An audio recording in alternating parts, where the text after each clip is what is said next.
So Sunday we got a breakdown of what to expect in year 10 for Siege once Siege X launches on June 10th. And I have a lot to say. Long story short, I am pretty mixed. There are things to love and well, things I hope weren't staying the same, but beforehand, just want to mention, if you guys enjoy the content and want more from me, be sure to hit that subscribe button and bell to be notified on when I do drop more videos. I have a few fun montages planned and of course tons of news to cover as we lead up to the release of the Siege X update. With that out the way, let's talk about this roadmap. So first thing to mention is Ubisoft is committed to win the war against cheaters. This section is by far universally the most beloved from me. While currently in Siege, I have been facing my fair share of cheaters, it has been a night and day difference from before. Yes, there's walls, but at least there's no rage cheats, which I guess we can argue which one is better. People are getting banned more often, it feels like you're actually getting your elo back and stuff like that. We are in a much better place. Now the biggest change here is going to be how they're able to push out anti-cheat updates whenever they want to basically eliminate cheats. And here's what they are saying specifically on that. Introducing live seamless R6 shield guard updates, no maintenance required. This means pushing new game executables with minimum disruption anytime during the season.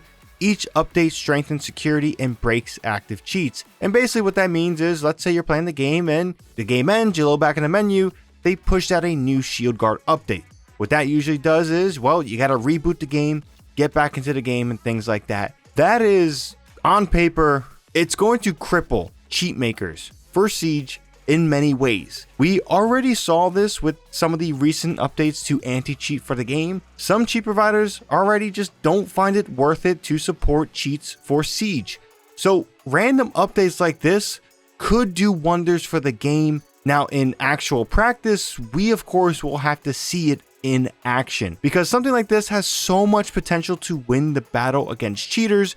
So maybe that's why I have my doubts for now, but I do hope for the best. I think the funniest part of this all is that Ubisoft is leading the charge against cheaters. That's just Ubisoft leading the charge in a net positive is always interesting to say, if we're being honest. Another good note is the actual roadmap itself. In Season 2, we are getting a Clash rework that, well, looks like it's a rework, I guess you could say.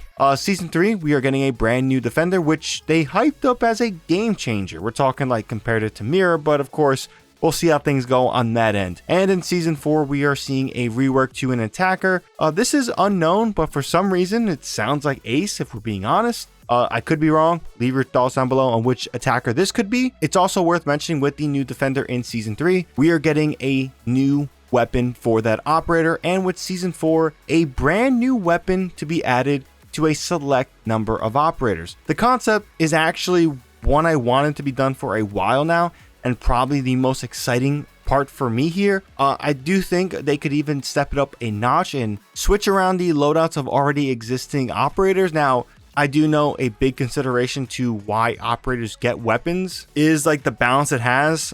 So maybe that will never happen, but again, I wouldn't be against them at least trying that in practice. Now for the maps in this roadmap, we are not getting any new maps, just modernized versions of the already playable maps in the game. But in Season 4, a map rework is coming. Seemingly, in my opinion, it sounds like it's for Hereford base. If we were to take a guess, I've seen some people throwing around a plane rework, which I think would be awesome, but I have my doubts on the concept of a plane rework actually working for ranked, because that map will eventually or at launch be thrown into ranked. So in general, that stuff there was some of the many good stuff from this reveal. What about the bad? Well, first up, the Clash rework is, well, meh.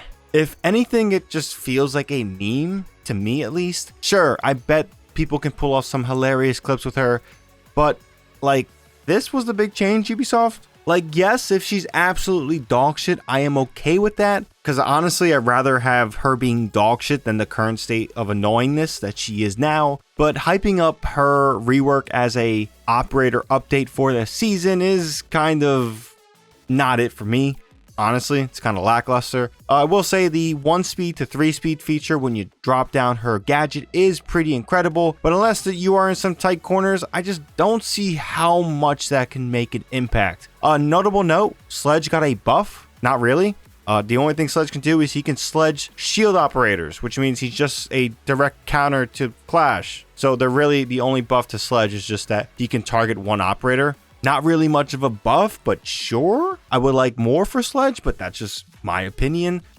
With her ability, she can no longer, I guess you could say, electrify you to death. They're changing electricity altogether, so it no longer does damage. So I guess that's great for attackers, but for Clash, well, just get over it, get used to it. She can extend her shield to what we normally see now, and then she can also collapse it and sprint around the map. It should be interesting. I don't really think she's going to be a meaningful update to the operator pool. So, of course, I'm a little disappointed in that end, but I'm also glad she's not entirely broken. But I'm not as upset with Clash as I am with the current content pipeline. Siege X is a big update. We are truly changing things up here as, of course, they are setting up the next 10 years of Siege. I would at least hope in that change, they would, update the current content pipeline. One new op every other season is definitely something I was hopeful we would not see for some time with the launch of Siege X. But at least for the rest of year 10, I was wrong. We're going to be doing the same format. Also, there are no actual new maps either, and honestly, that is a big disappointment. Now, I know they are developing a brand new mode, 6v6 stuff, with a exclusive map tied to it with tons of stuff, but that just doesn't do it for me. I want to reiterate, I understand that there is a lot that goes in for a new map, but come on now. I honestly would have never mentioned this massive complaint if there was another map rework somewhere in this roadmap. Sure, there are a ton of meaningful quality of life changes with stats, UI, and other stuff, but if we want to continue the good vibes, the devs are going to have to find ways to pump new content into the game. But yeah, the map stuff, the content pipeline stuff, I'm a little disappointed on that end, and that's the main bad I would have to say with the roadmap.